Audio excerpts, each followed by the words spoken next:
कुठली करू कुठली नको, कुठली करू कुठली नको, ही करू की ती करू, ती चांगली दिसेल की ही चांगली दिसेल, असं बऱ्याच वेळेला डोक्यात नुसता गोंधळ असतोय. एक डिझाईन काय फिक्स होत नाही.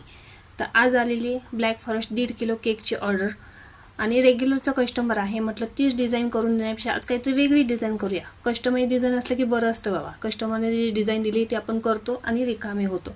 केक इथे माझा फायनल होत आलेला आहे, तरी पण केकची डिझाईन ठरेन झालेली आहे. म्हणून मी काय केलं, एका साईडने चॉकलेट गनाश टाकून घेतलं, एका साईडला मी ब्ल्यू आणि ऑरेंज कलरची क्रीम तयार करून घेतली आणि त्याच्या एका साईडला मी पूर्णपणे फ्लावर्स काढून घेणार आहे आणि दुसऱ्या साईडला जिथे गनाश टाकलेलं आहे त्या साईडला मी चॉकलेटचे टॉपरसुद्धा तयार करून घेतलेले, ते लावून घेणार आहे. आणि इथे बघा केकचे टॉपर लावून घेते, त्याच्या पुढे एक एक चेरी ठेवून घेणार आहे, साईडने मनी टाकून घेणार आहे. आणि ही झालेली केकची आपली फायनल डिझाईन. कशी वाटली ब्लॅक फॉरेस्ट केकची डिझाईन कमेंट करून नक्की सांगा. आवडली असेल तर लाईक आणि जाता चॅनलला सबस्क्राईब करायला विसरू नका.